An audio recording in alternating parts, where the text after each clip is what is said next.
Hey there, everybody. Pete Pardo here from Sea of Tranquility. Welcome to another episode of the UK Connection. And it wouldn't be the UK Connection without these two very fine gentlemen that I know for years and years and years and years. Mr. Simon Bray and Mr. Steven Reid. Welcome, my friends. Good to have you back here.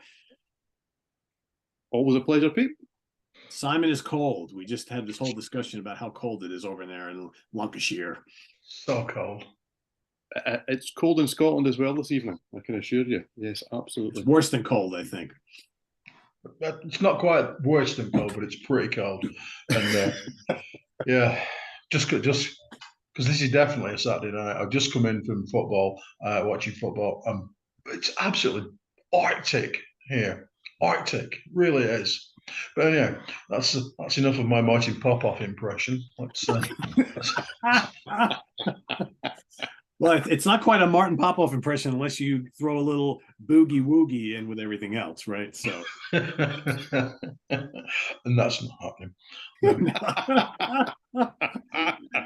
Anyway, it is ranking the songs on a classic album day here on the UK Connection. And of course, we are going to be talking about this fine album right here, Motorhead Ace of Spades, because we've had tons of people asking about doing a Motorhead show. So we're going to do that today. But before we go down into the card deck to rank these songs, we have a little bit of business to take care of. So Simon, why don't you kickstart off the beverage portion of the show? Everybody's favorite portion of the show, right? Yeah, it's certainly mine. Using my Motorhead glass. Oh yeah, can you see that? Yeah, my over road crew. This one. Yes, indeed. I have gone across the border again, and I've got. Are you ready for this one, Peter? Yes. Cinnamon Bessie. It's a Cinnabon, milk stout. Yes, Really? yes, it is. Yeah, look at that. There you get some brewed in Leeds, I believe, but actually put out by the Vocation Brewery in good old Hebden Bridge. So I'm going to pour this right now, so that you can't see me do it, and then I'll get back to you fairly shortly. I don't know if I've ever had a cinnamon stout before. That is intriguing me. So it's obviously cinnamon and cream flavors, and I'm assuming that, at least I hope so. That sounds really, really, really nice. Well, milk stout's very traditional for that kind of area, Simon, isn't it? It is indeed. Yes, is indeed. Absolutely. Oh, that's just so well poured. Look at that. It's a master. We saw all of that, and it looked great. That was not off camera, by the way. No, it was not, but that's okay. Oh, it's not that bad, actually. That's not bad. It's quite good. Yeah, so that's not bad. See, yeah. I cheated in pre-pour, so I've got no head for the Motorhead whatsoever. Look at that. There's no head. None at all. None whatsoever. Oh, it's very, very nice. Very, very, it's like your classic milk stout, really. Yeah. Do you get cinnamon? It's supposedly got a cinnamon twist. I'll get back to you on that one. Okay. Well, this week am at the Stewart Brewery, is where I'm at, and I'm having a new relic Mosaic IPA, which I presume just kind of references the kind of faux tartan mosaic that's on the tin. Nice color palette there, yeah. It's interesting. I think it's a bit dingy, the colours. I don't know. I kind of like it. It's got kind of this like Irish sort of thing going on there. I don't know. Well, let's see. It should look Scottish. It should look Scottish. Well, it looks Irish to me. More beerish than that. So this is a Scottish Beer Awards Gold Award winner for 2021. I've never had it before, so let's see. It looks like this in my S tankard from probably back from when I was listening to this album in my childhood. Was when this glass dates from.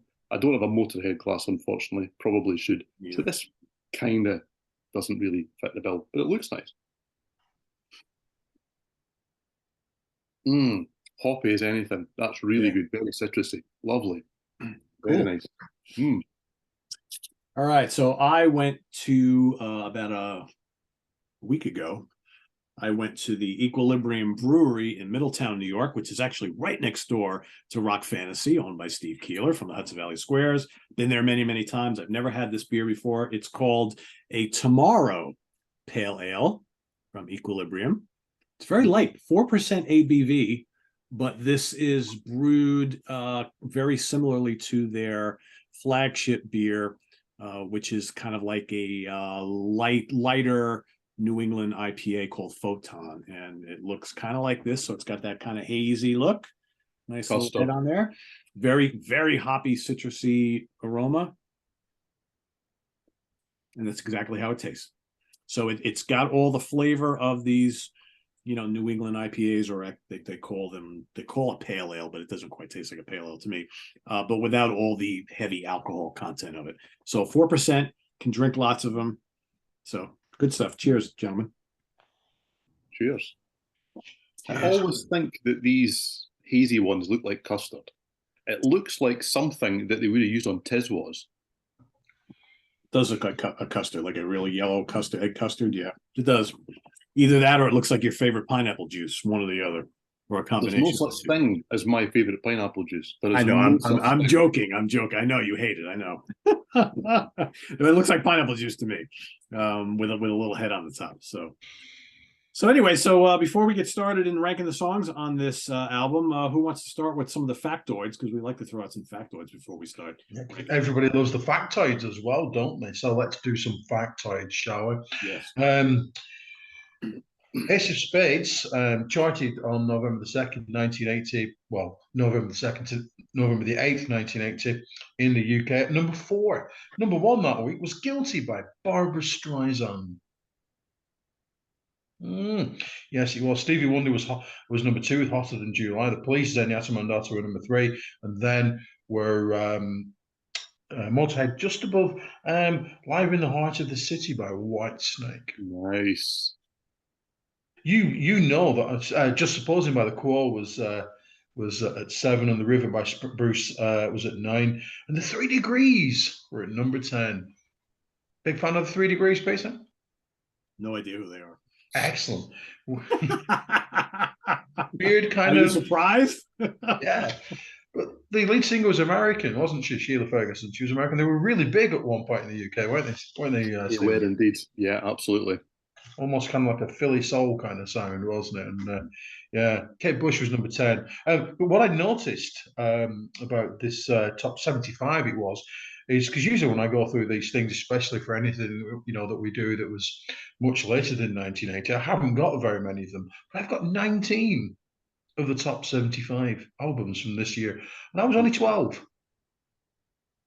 So I'm guessing I've hoovered most of them up retrospectively, especially that Barry Manilow album that's number 11, and and the Nolans as well. They were there as well. Big fan of the Nolans. Yeah. But I always look for people who had hits about 30 million years ago, and Brenda Lee was number 20 with Little Miss Dynamite. Yeah. The UK charts in the past were just weird. I'm sure that Lemmy would have been pleased, the last one I'm going to mention, that Ace of Spades was number 4, whereas Levitation by Hawkwind was only number 21. Oh, yeah. Really good album, though, by the way, but I'm sure Lemmy was like, So, yeah, that's a bit of UK context there for you. It's almost crazy when you think about it, that this album came out that year. I don't know. I always had it in my mind that Ace of Spades was released later, but when you really think about it, man, this classic trio of Motorhead were not together all that long. And it was like, by like what? Because 83 was Another Perfect Day. So really, we're looking at only a couple of years here that they pumped out those, 4 albums, right? That's crazy. Yeah, artists were so prolific back in the day, weren't they? Yeah. You think about some completely generically different, but somebody like Elton John pumping out an album a month, it seemed like, didn't it? Motorhead as well. Strang was released 4 albums inside a couple of years. They were all just pumping out material left, right, and centre. These days, some bands take decades to produce the second and third album. Right? So, yeah. Back then it was album tour, man. It's just there's no vacation. There was no spend a year and a half in the studio, right? You didn't have that kind of time. Just did it. Yeah, crazy. So yes, as far as the US goes, well, first off, what I need to do is I need to. So I had early copies of this album, and they've been battered and beaten. So a few years ago, I went and got it on CD. And you would think, it's got to number 4 in the UK, as Simon has already mentioned. So it should be easy to get the Ace of Spades by Motorhead. But no, if you use one of the probably biggest and most famous online auction site, and you buy it from, I think they're called Pathetic Pigeon or something along those kind of lines, okay, and you go in and you say, I want the album that is called this and looks like this, there's a good chance they may send you this, because this is actually called the Ace of Spades. Okay.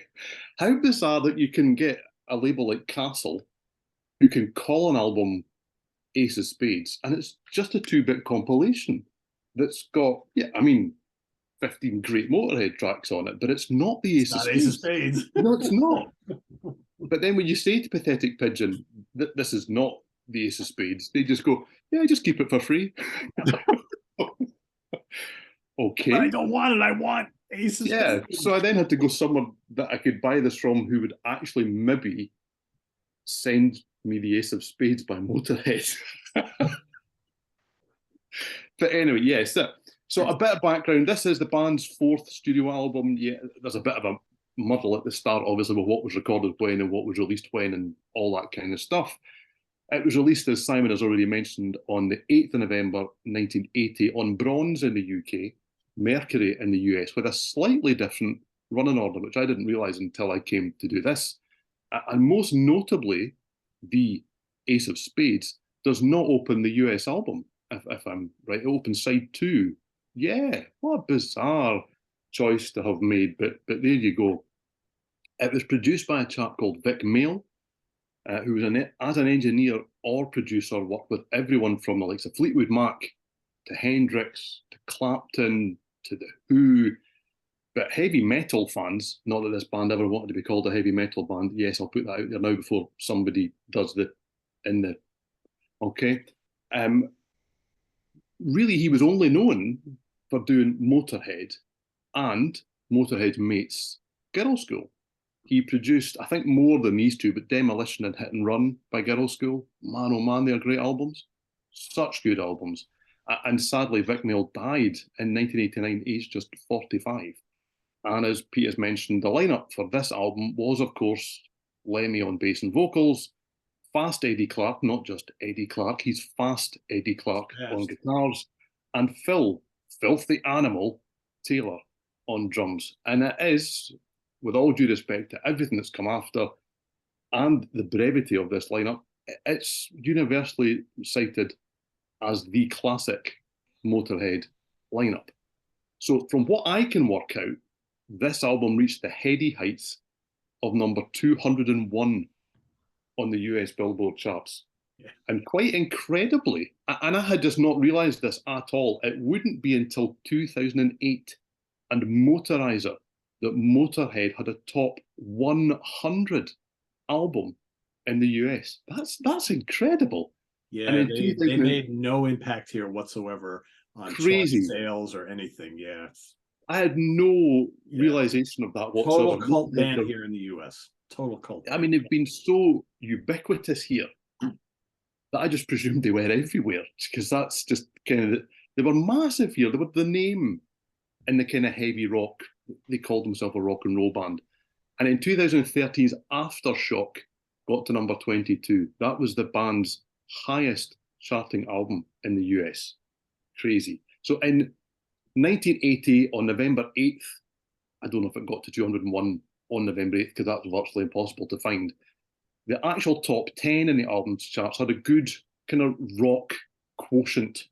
You had The Boss with The River at number 1. You had my favourite band of all time, the Doobie Brothers, were at number 3 with One Step Closer.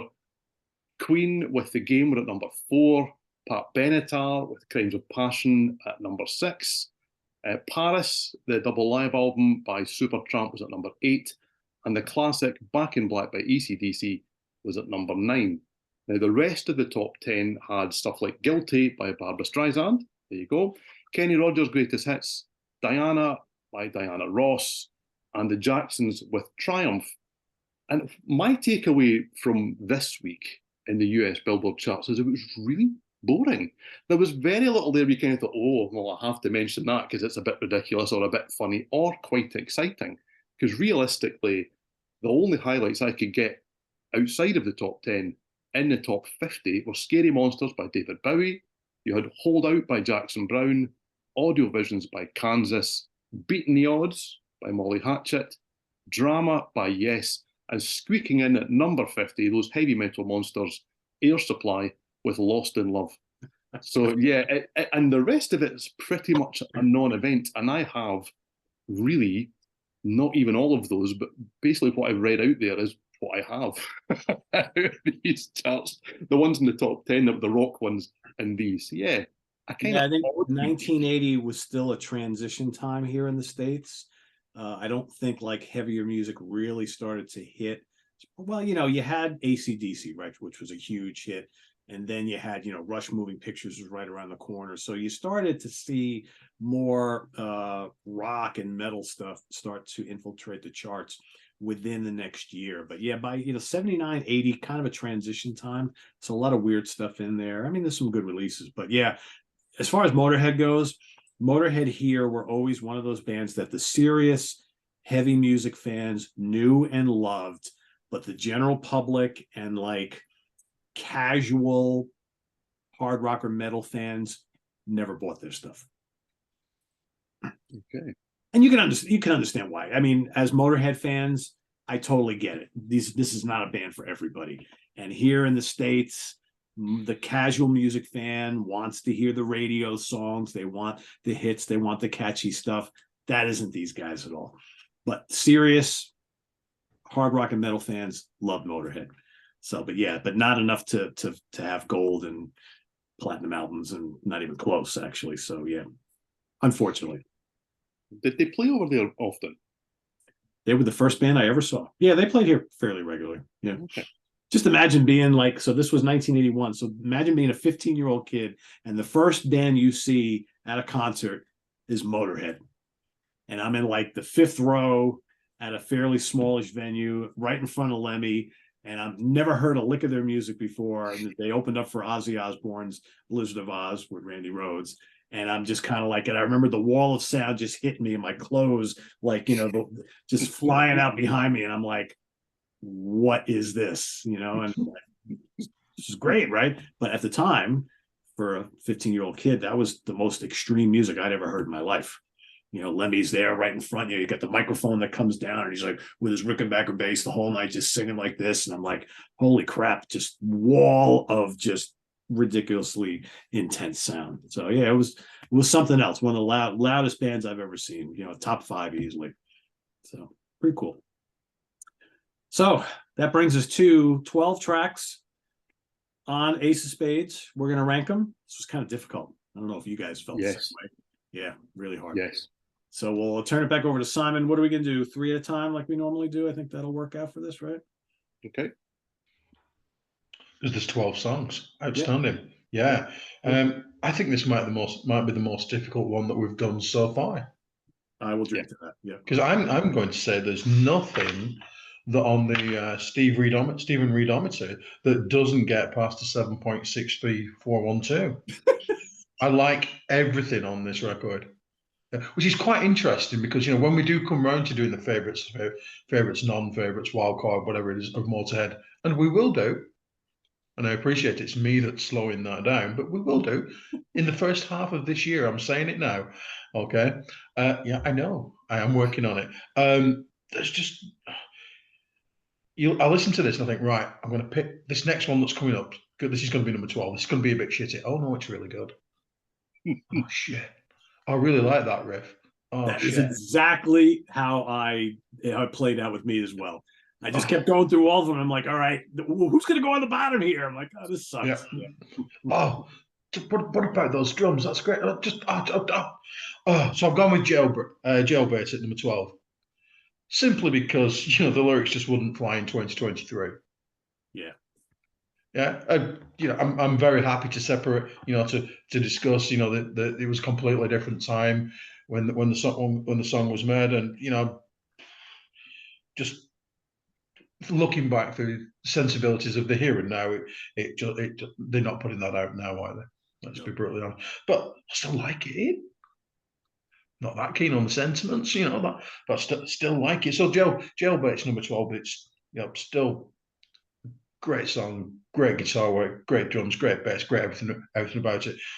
11 for me. I've just scribbled over everything. I'm going to go with Dance at 11. I'm plumping for Dance. It might not be 11 on my piece of paper, but it is right now. Dance. You can't dance to it. No. You don't think, hey, Motorhead, I think I'll get down and have a bit of a groove. Nope. No, just no. Backing vocals are a bit shitty. But it's number 11, but I was listening to it earlier and I realized I started this like really big shit-eating grin while I was listening to it. and controversially, I'm going to say this about Motorhead. I like listening to their albums more than I have when I've actually seen them live, and I've saw them a couple or three times, and I like their albums more than I liked them when I saw them, if that makes sense. And I know they're a great live band, but one thing that Dance does, quite a few songs on this does, is the fade out. Usually where fast, Eddie's doing his thing, and you think, oh, give me a bit more. Yeah. But I think that's a good thing. This is a very concise album. It really, thank you. Nothing just overstays its welcome at all. Exactly. If there is something, if there is something A, wrong with you, and you B, find something you don't like on this record, don't worry, because there'll be another one along shortly. Yeah. In that respect, I don't know, you've got like this comparison, Peter, just like the Ramones. That is true. Very much so. Thank you. Now I need to find exactly where I've written a number 10. I'll be with you shortly because I don't appear to have done so. But yeah, I'll go with Fire. Just I think I will. Another great solo within this, so we're at 10, and we're already saying this great things about my 10th favorite song on this album. And I love the song. Again, questionable lyrics. Fire, Holocaust. Yeah, give it up. Yeah, okay. Again, it fades out with really great guitars, but the just kick-ass intro. Just ask me later, and it could be much higher. I genuinely I'm confident I am going to really screw up my list because I've been changing everything. I've just been changing everything every 5 minutes. So I'll let you talk while I work out what my number 9 is and why I haven't got a number 9. Okay. I've got a funny feeling that Simon actually finished this list while Burnley were winning this evening. Thank God it didn't go to extra time, otherwise there wouldn't be a UK connection this week. Oh dear. Right, so yes, Ace of Spades by Motorhead.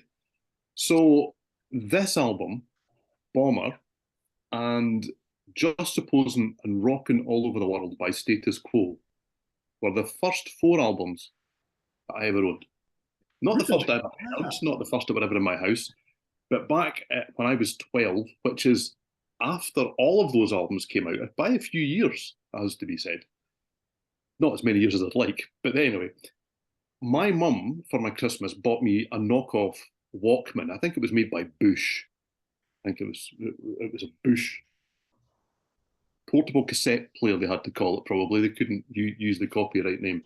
And those were the 4 albums that I got with it, or the 4 cassettes that I got with it. So this album genuinely has gone through my entire musical life. It's always been there. I've had the cassette copy, which snapped eventually.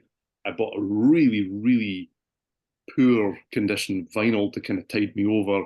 One of those ones where somebody had clearly got a pencil out and traced round everybody so they could draw their own version of the album cover. You could see all the pencil marks. I've got a few like that. And then the non-CD version, followed by the CD version. So this was very difficult. Really, Very difficult, because this has just been with me all the way through. And yet, number 12 is Dance. Do you know, and as Simon's already mentioned, there's nothing wrong with it. So, you know, it's a rock and roll song by a band that always claimed they were a rock and roll band. And that's the proof right there. Admittedly, it's dirty, aggressive rock and roll, but it is pretty straight up rock and roll nonetheless. Do you know, Fast Eddie is great on it, but compared to some of the really good stuff on this album, it just kind of shuffles its way to the bottom. For me, the lyrics don't help.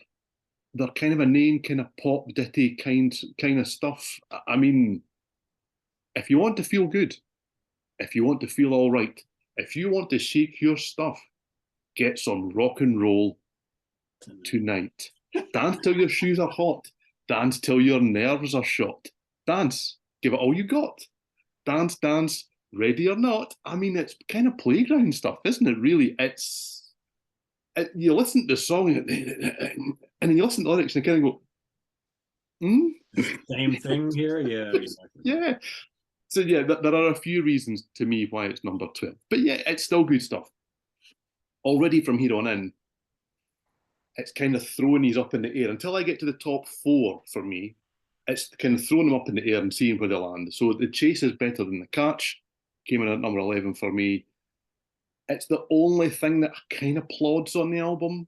Do you know, Filthy Animal is a full force powerhouse really through the whole thing, but he sounds a little bored here. Doesn't do very much. The same level kind of fills are not there. I quite like Lemmy's kind of more cultured vocals on it.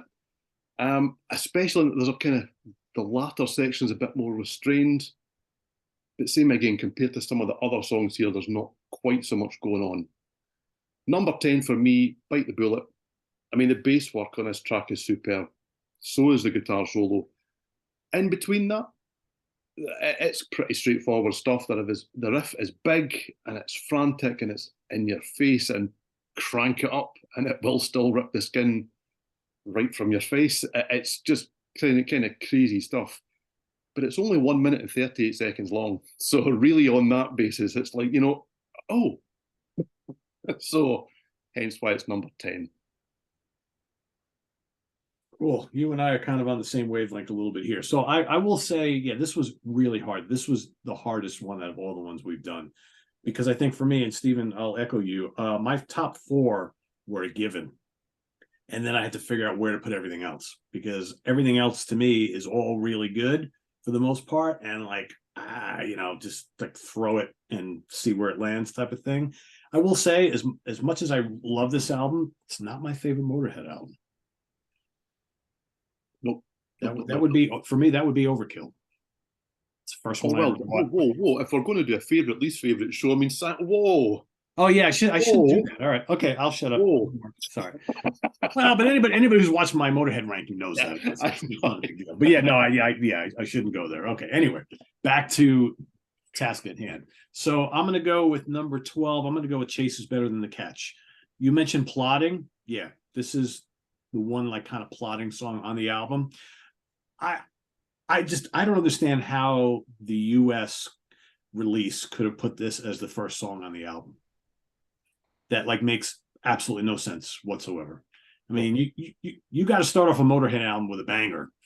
This is one of the least bangers on the album. It's still good.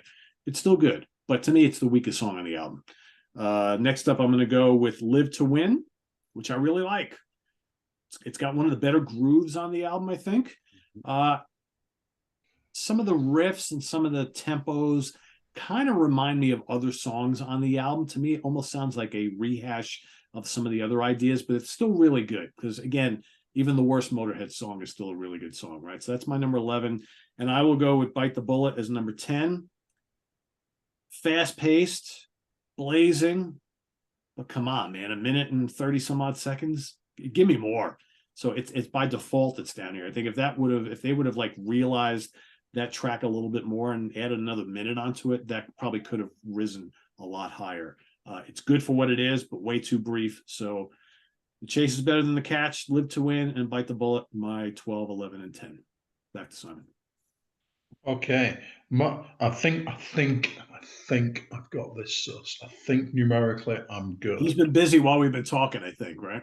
I've been listening though. Don't worry about it. I've been I paying made a point of attention. talking quite a lot just to give Simon more time because I wouldn't usually do that. No, no, never, never, ever, ever. You are a So good man, Steven Reid. You are a good man. Simon owes you a beer for that one. I know you got plenty over there in your fridge. Come on, I know. yeah, this is true.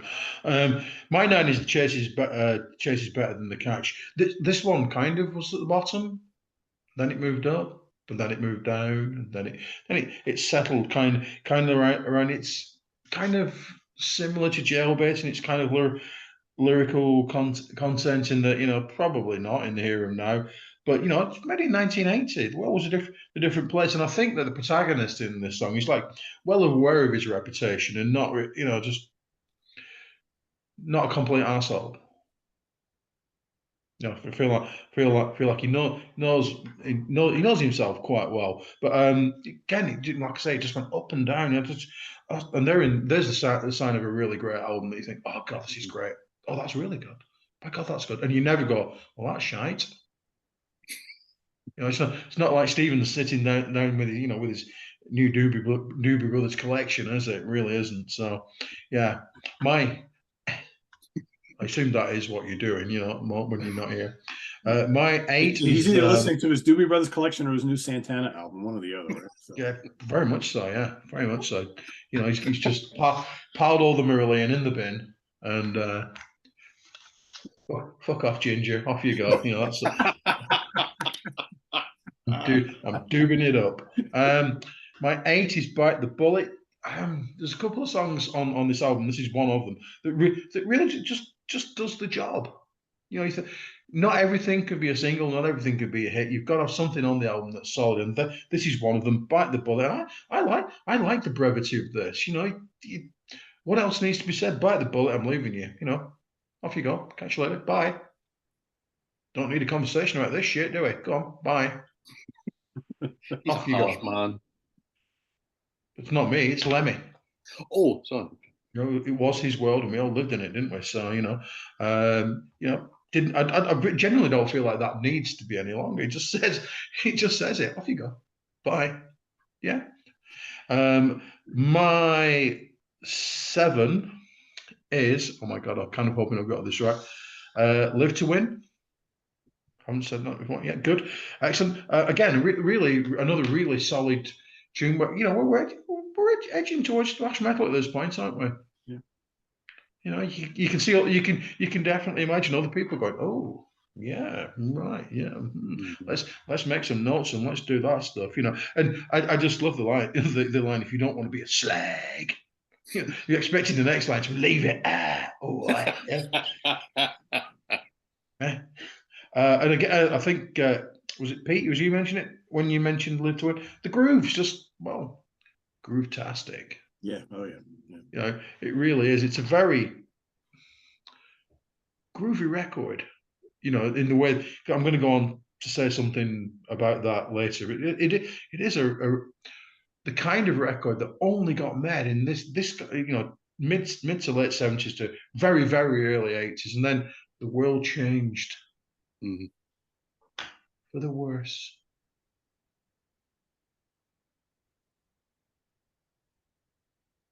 Anyway, okay. I just thought I'd do that thing where you thought my connection had disappeared, but yeah, yeah. That's I feel like I'm up to date now. Okay.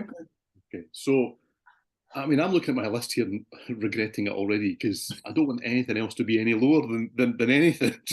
And so, number 9 for me is The Hammer. I mean, that's an angry, angry song. The potency here in the guitar work is just outstanding. It's easy to understand why he was called Fast Eddie Clarke, because I mean, you hear stuff like this. It's full force. It's no prisoners taken, and the rattling percussion that just keeps going on in the background. Phenomenal. Lemmy is spitting out the words. What a way to finish the album. And yeah, I mean, the US track listing is reasonably similar to the UK. But thankfully, they didn't muck about with what closes the album out, because it is the right end, and that definite bam that finishes the whole thing just makes a whole load of sense. So yeah, it's number 9. I'm telling you, it's great because, well, it is. Number 8, Fire Fire, Foot to the Floor, Motorhead can only be a good thing. Do you know? So it's sitting at number 8, but Filthy is just having a riot behind the kit on this. And same again, Fast Eddie is firing out licks for all he's worth. It's just great. It's fast, effective, it's ferocious. But yeah, to me, there's still better to come. So even a song like this that I'm going to tell you is great is sitting in the bottom half. And then number 7, Live to Win. Same again. I mean, it's been said already. I love the energy in this song. Do you know? And it's funny going back and looking at albums like this now, because at the time, this was as ferocious as it got. This was kind of like people going, wow, can music get any heavier than this? Can it get any more dangerous than this? And I suppose the truth was, well, yes, I suppose it can. But like so many kind of classic bands and classic albums, Motorhead were big, but they were never huge, but they seemed to influence so much that was to come across so many different scenes. And that is just so obvious across this album. And same again, as has already been said, this isn't my favourite Motorhead album either. So I'm eulogising about an album that I think kind of sits probably lower top half of the catalogue here. It just shows you the strength that's there right across the whole thing. So yeah, Live to Win kind of covers that fantastically. It's just really good. And from here on in, it's outstanding. Yeah. My number 9, I'm going to go with Dance. It's kind of like one of the mid-pace crunchers on the album. It's kind of bluesy, right? I love Eddie's riffs on here, and Lemmy's bass is huge. I love Lemmy's bass on this album. Is just otherworldly. It's, and again, not like he's the world's greatest bass player or was the world's greatest bass player, but man, that distorted, fat bass tone that's so high in the mix. It's like, it's prototypical Motorhead, right? You can't have a Motorhead album or song without that bass just being big and fuzzy and just, you know, punching you in the jaw in every song there. Number 8, Steven, you must have been reading my notes. Fire, Fire. I'll read you exactly what I wrote down here. Fast, furious, frenzied Motorhead, no bullshit, just kick-ass rock and roll. It's exactly what I wrote. That's what it's all about, right? There's no subtlety there. It's just boom, there you have it. And number 7, I'm going to go with Fast and Loose. One of the things I really like about this song, and again, I've heard this album a million times, but like in re-listening to it this week, all of a sudden I'm like kind of hearing certain things, and I'm like, this almost sounds like the second cousin to Metropolis.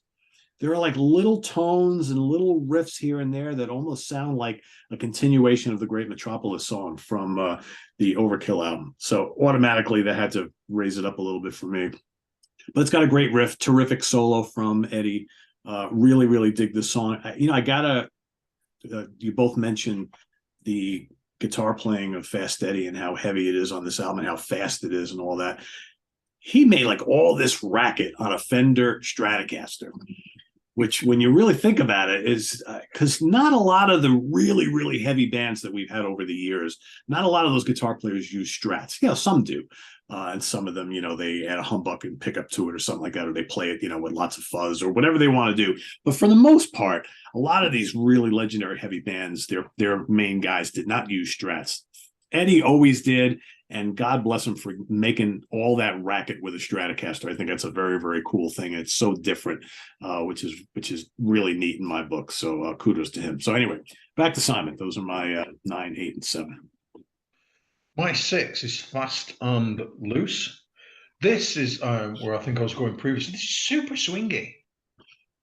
You know, it reminds me of a classic Quo. You know, with John Coughlin behind the case. It just swings. You know, just that's the best description I can come come up with. You know, it's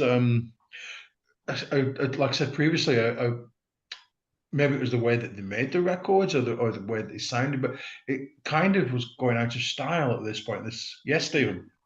That's exactly what I was going to say, Simon, is that it's interesting. I mean, this is always good fun to do, go back and visit albums in a different way after all this time. We know them really well. But it has really struck me that kind of within the next couple of years, we lose the groove in rock. It becomes a much more straight ahead beast, much more obvious in its structure in that sense. And I like a lot of 80s rock and metal. Don't get me wrong, that's what I cut my teeth on. I still listen to it now, and we'll talk about it on the show.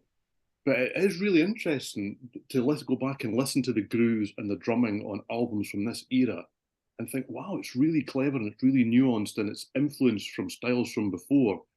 And there really seems to be quite a distinct cut-off point. It's about 82. Yeah, lost art. Yeah. But it just became much more, not just four on the floor, but we seem to lose all that subtlety. It wasn't about kind of having a groove and building it from there. And even in stuff as ferocious as this, you do hear that. It's potent through it. It makes it all move in a different way. Anyway, sorry. That's a good point. Good point. That's a good point. For that. That's a good point, Pete. Very good indeed. Yes, indeed. Yeah, a little 3D effects here on the UK connection. Get the glasses out. Yeah, my five. From here on in, I know you keep saying that your top four are just set in stone, but I just like move everything up and down. The more I've gone back to this record. But anyway, my five is the Hammer. Love the opening guitar bit. I just love it, love it, love it, love it. I think it might suffer from being the last album on the track. Track on the album. Let's get that the right way around. But I agree, Stephen. It is in the right place. I know some people don't like it being at the end. But I think we are correct. Yes, I think there's a. I feel like and I am unanimous in that. We really are correct. The guitar work, again, there's a degree of subtlety that you wouldn't really think, and I genuinely thought this before I realised that Vic Mail did work with that to feel good. That part of the kind of like it's quite kind of swinging. You could kind of imagine Wilco Johnson playing some of the riffs on this song and doing that thing that he did. It's almost towards the edge of a kind of really heavy kind of light R&B kind of thing that he's doing there, and it's just really effective. And I think it's just an excellent song.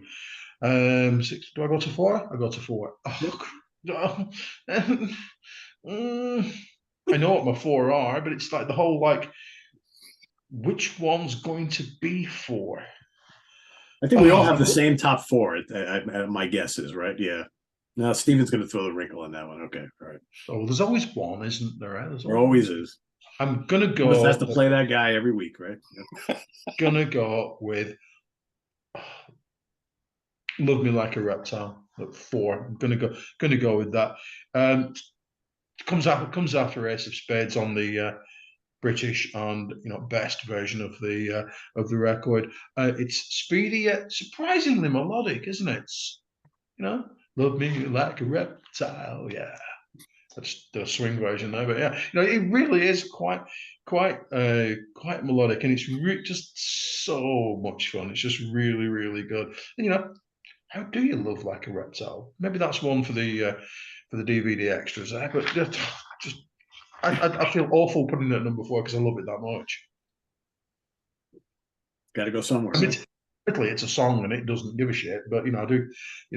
I'm sorry, love me like a reptile. You were number 2 earlier in the week. Could I just say that if we were to do this again, like in a week, our list would be completely different? Yeah. That's exactly how I feel. Yeah, absolutely. Which will maybe explain why my number 6. Can I say this out loud? Is Ace of Spades. Oh, yeah, there you go. Yes, I know. I kind of feel a bit like Lemmy did about the song. I mean, I liked the quote where he said, "At least they were famous for a good song." Do you know? At least it was a great song that made their name and became the kind of millstone at the same time. Sorry, excuse me. And it isn't just about being contrary. It's not. This is not a 1980 ranking. This is a 2023 ranking. And I do try and just kind of sit down and go, right, okay, how much do I like this song? Well, not as much as I would have done if I hadn't heard it quite as often as I had. And the fact that it has become this kind of standard bearer, this bastion of all things heavy rock and metal.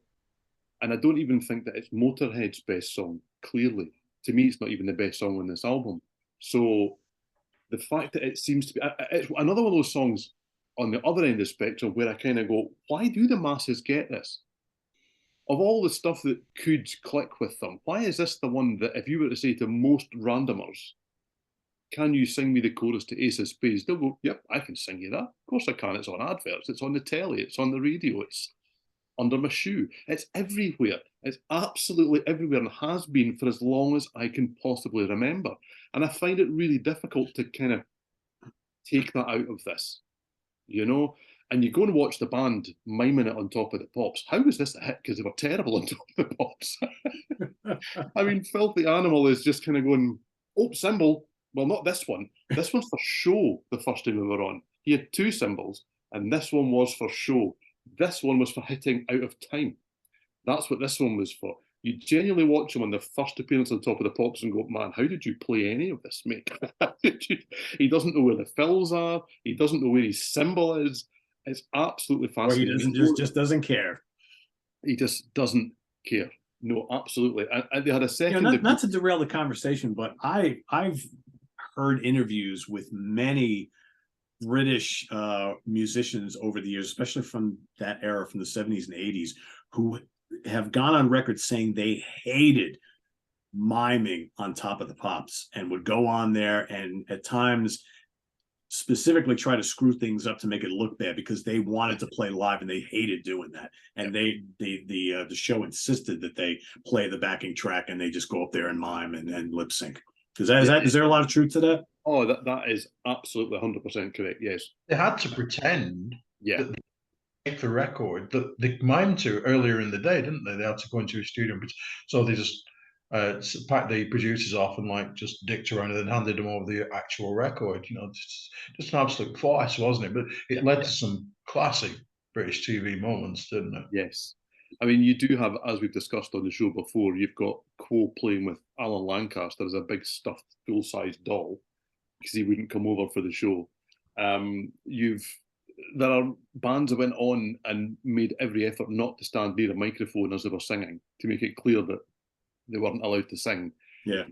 And it is, the bands just mucked about to some extent. But yeah, I mean, it did create some classic television that you go back and watch now. Motorhead is a bit more straight-laced than that, though. They're not really doing it for laughs. It's just not very good. But I mean, it's still a great song. And it's fun to go back and look at now. Filthy seems more interested in wearing a silly hat in the first one. And then in the second one, he's got a knife through his head. And he seems more interested in making sure that everyone can kind of see that than he does in kind of going, oh, there's a fill here. Who cares? And it did the job for them. Anyway, it's a great song. It's a classic song. I know I'm probably going to get a fair bit of what in the comments about it. I can't disconnect it from just how often I've heard it. It is really one of those ones that comes on, and I don't just think, I don't need to hear this ever again. I do really now kind of go, I'm at that stage with it now, and I can't remove that. So I was poking fun before, but I totally understand that 100%, because there are classic legendary bands that have these classic legendary songs that a perfect example that I just thought of, like Rock and Roll by Led Zeppelin. Mm-hmm. I mean, to so many people, that's like one of their top 2-3 songs. God, if I never heard rock and roll ever again, I'd be ecstatic, right? And and it's like when it's one of my least favorite songs on that album, right? Is it a legendary song? Sure. Do I like it anymore? No.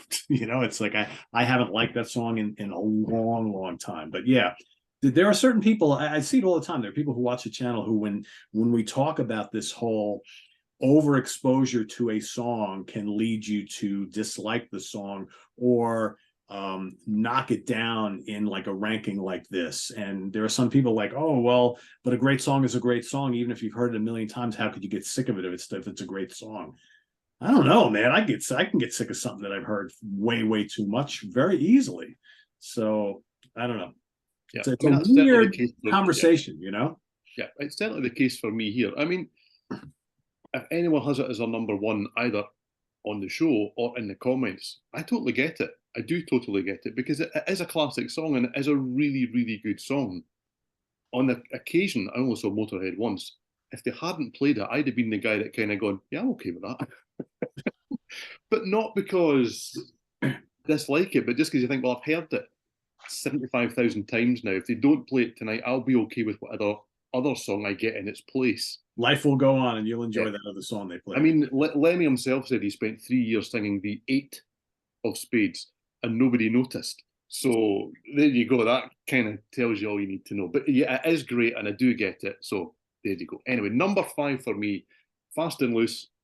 Mid-paced Motorhead should equal less exciting Motorhead, but it really doesn't.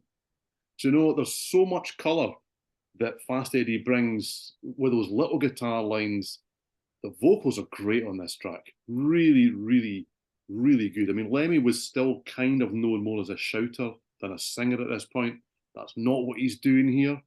And yet, same again, there's a real groove. And the hooks are there, but they're subtle. There's nothing that's kind of overly in your face in that sense. Really memorable. It does not put a foot wrong. And then number 4 for me is Jailbait. Yeah, I mean, this is hardly politically correct stuff. I absolutely get that, but it's politically incorrect with real ferocity, so I think that's okay. It's still a good song. I mean, the riff that underpins the whole thing is just sharp as hell, and it's impossible to ignore. And that that opens it, it's iconic. It's absolutely iconic, and I really like it. Always have done. But yeah, the lyrics can these days. Yeah, it's. So, Stephen, when you start on GB News next week. Yeah, absolutely. I'll be there. Anchor man, is that the right phrase? Close, very, very close. All right, my number 6 is Jailbait. Classic Motorhead song, classic guitar riff from Eddie. It's simplistic, but it's oh so good. Yeah, the lyrics are beyond wrong, but whatever. It's 1980, folks. So yeah, I love it. I still think it's a great song. Number 5 for me is The Hammer. It's got those slashing riffs. That's this whole episode I've been trying to think of a way to describe Fast Eddie Clarke's guitar playing and his riffs on this album and most of these Motorhead albums, because Fastway is not like this at all. He doesn't play like this at all, but they're like slashing, right? Like it's like frenzied slashing style of playing, which I just absolutely love, and especially on this song. And I love the drumming on this. I love the snarling vocal from Lemmy. Great album closer, I think. I think it's perfect where it is. Yeah, you don't need to move the hammer anywhere else on the album. I love where it is on here. So that's my number 5. And number 4, it's so catchy, great chorus, tremendous groove. It's got to be However the Hell You Physically Do It, Love Me Like a Reptile. So, yeah, great. Such a great song. So much fun. That's probably, out of all the songs on this album, that's the one that is the most fun. And again, why is it fun?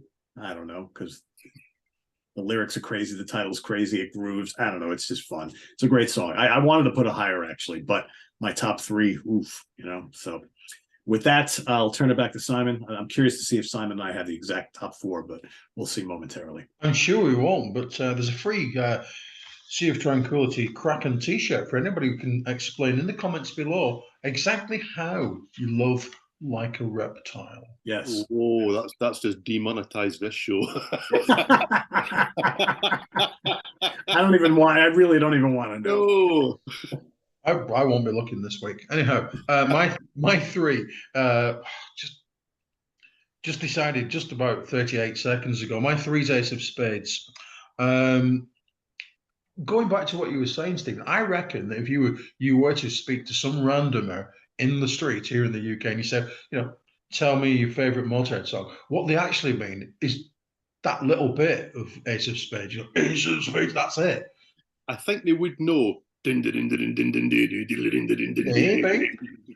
think they're really gonna go with the chorus, because that's the bit that you hear all the time, isn't it? That's the ubiquitous bit. You're right. It sells everything over here, doesn't it? So I got to ask, because here in the States, you don't hear Ace of Spades anywhere. Where do you hear Ace of Spades all the time over there in the UK? You hear it in the supermarket, you hear it on the radio. Where do you hear it? Adverts, montages. Yeah. Really? It's kind of if a program, I mean, it's maybe not quite so much now, but it used to be if a program needed a kind of heavy thing, that's what you'd get. I mean, Lemmy was on the TV and things over here, but not necessarily because people knew Motorhead. They knew the Ace of Spades, and they had other hits. I mean, they really were not a one-song act in terms of chart action and what the fans wanted and all that kind of thing. But in the wider spectrum, yeah, even though they had other top 20 hits, Ace of Spades is the song that everyone knew. It was played everywhere. It's on every compilation album over here. You hear it as incidental music. And that's where my issue comes from. It cheapens what is a great song when you hear the Ace of Spades, and yet you do hear, it's one of those songs, and it probably hasn't happened, but in my head, somebody's changed the lyrics and kind of done flash wipes with it. Do you know, it's as is now happening with Queen over here and all that kind of, and it just, you think, oh, really? Okay, that makes sense. No, it's interesting to hear the differences with the way music is projected and promoted here versus over by you guys. It's very, very different. So I find it fascinating to hear, like, you know, why certain songs have like such mythical status over by you guys and nothing here, and then vice versa, right? Because I'm sure there's been stuff that's been, you know, so overplayed here that you guys were just like, well, it's even interesting you saying rock and roll by Led Zeppelin, because over here I would suggest that your average run-of-the-mill non-rock fan will know Stairway to Heaven or bits of it and nothing else by Led Zeppelin. Yeah, I mean, Stairway to Heaven here as far as like radio play, but like rock and roll, commercials and ads and like it's everywhere you turn, you hear some part of rock and roll. So it's just, but yeah, Stairway to Heaven is the #1 most played Led Zeppelin song, I think, here, and the one that every semi-casual fan who has heard the name Led Zeppelin, oh, that's the band that does Stairway to Heaven, probably know little else, but you play them rock and roll, oh, that, yeah, wasn't that on that car commercial song, or wasn't that on here, right? Because it's everywhere. So yeah, it's always interesting to hear these things and how the differences are between the two countries. It's crazy, right? But that's the way it is. I think that's one of the key things that we're trying to tease out here on the UK Connection, isn't it? You know, last week, you know, people were saying, well, you know, you've got the wrong part of Journey, but Journey over here is a completely different animal to Journey in America, you know, in the same way that Motorhead, you know, vice versa, as it were. But, you know, so our experiences are very, very different to yours. Yeah. You know, and I think that's what we're really trying to tease out on many of these things. Anyway, I would like to say about Ace of Spades, we're going from 0 to 100 in about 3 seconds situation is just brilliant. Yeah, I think it really encapsulates how much of what is great about the band. Certainly over here, it's an absolute classic of popular culture, and that's why it's my #3. Okay, so my 2, he said, is obviously Shoot You in the Bag. It's a tune. The drumming's magnificent. The rhythm, you know, the rhythms, the guitars. That was so low down earlier this week, and then you think, oh God, this is so brilliant. And you know what? I do think that there should be more songs exploring film genres where they explicitly say, you know, romantic comedy, and then tell you all about, you know, I really do think there should be, like, you know, Bollywood, that sort of thing. I think that's the way forward. I can't believe that more people haven't done that. When Stephen Wilson knocks that out later this year, I'm taking it. It's a great song. I think we can all agree on that, don't you? Which means that my #1 is We Are the Road Crew. Just so. Is it the best thing they've ever done? Ooh, that's what I've been chewing around in my mind, and I'll let you know that when we do actually do the entire favorite thing. It's brilliant. I just love it. You know, and any song that can get the phrase "tube of super glue" in, really, really works for me. And by the way, Fast Eddie's just absolutely fucking brilliant on this. Yep. Yep. Really, really. I mean, they're all great all the way through on this record, but just what a tune! Yeah, Tune. It's number one. Just for once, I'm right. He's pulling his face. Okay. unfortunately, it's the one I'm stuck with. I pull his face all the time. Right, so number 3 for me is Shoot You in the Back. And yes, it's interesting that the Western movies theme seems to have inspired everything about this album other than its title. But it's a bit strange in that sense, because this is a band that wore denim. These 3 guys wore denim most of the time, not all the time.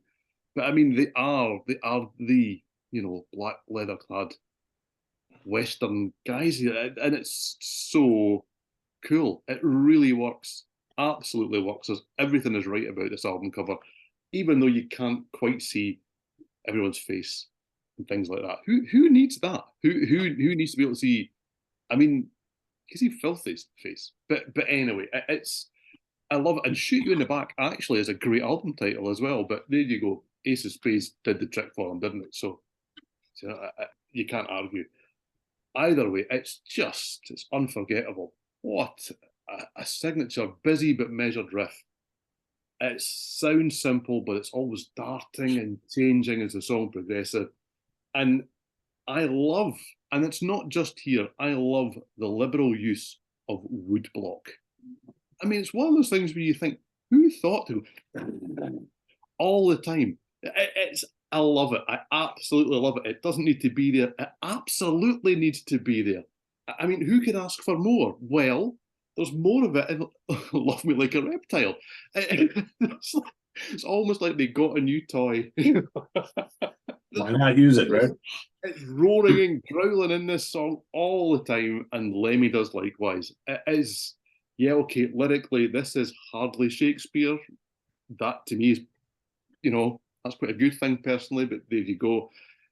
The cardinal themes are matched by the gritty guitars, the power and bass, and this is kind of a calling card for the band at this stage. It is just all out there, and yeah, it's just great. So number 1, I pulled the face, but number 1 is We Are the Road Crew.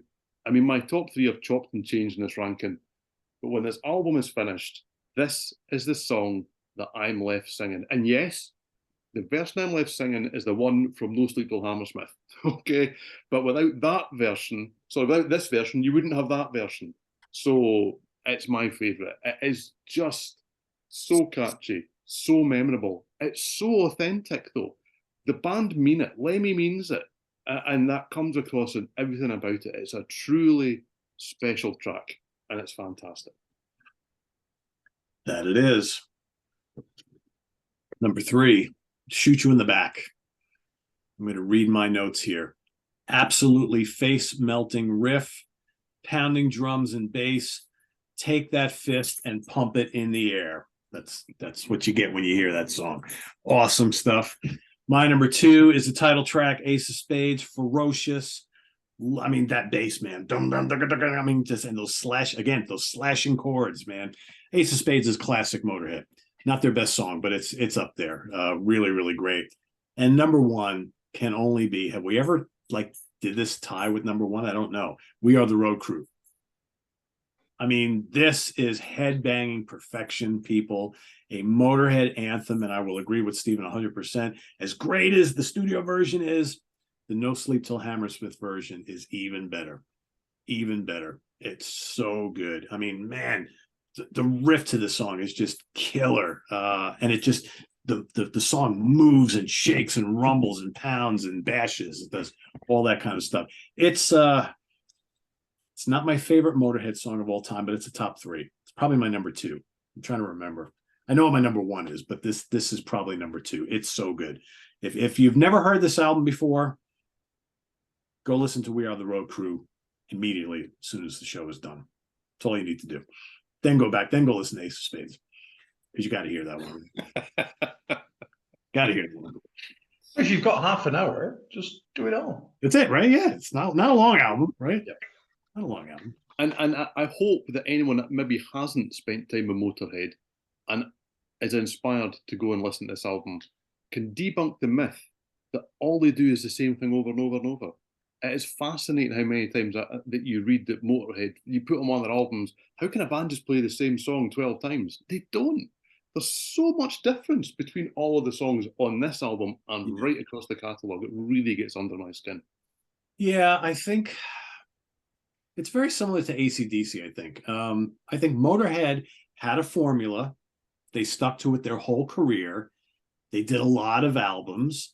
And, none of the albums stylistically really sound all that much different from each other, but none of the songs sound exactly the same, right? So it's kind of like this myth, right? That, and maybe we've all been guilty of saying it here and there, but I don't know. You go back and you listen to the Motorhead catalog, it's like there's all the albums are like they have their own identity. They're similar, sure, but they're all really good. There's really no.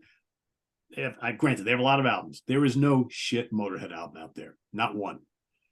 There are some that maybe are, maybe they're kind of on the average side, but there is no absolute stinker of an album from Motorhead. None, zero. Yeah, I can agree with that.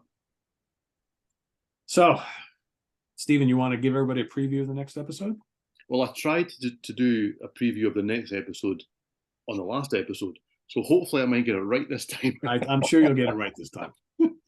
So yes, we are back in the world of melodic rock on the next show. Couldn't be any more different from the Ace of Spades by Motorhead, because we are covering 3 albums, as we always do. The classic is going to be High Infidelity by REO Speedwagon.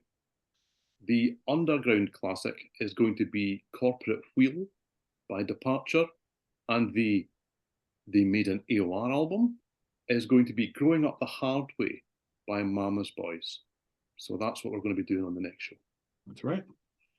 So stay tuned for that 2 weeks from today for another round of AOR melodic rock mayhem from the UK Connection. And in between then and now, or now and then, I should say, because that's the order it usually goes in. Visit us on the web at www.seatranquility.org. We're on Facebook, we're on YouTube, all together, all the damn time. Hopefully Simon can get warm between now and then. I think he will.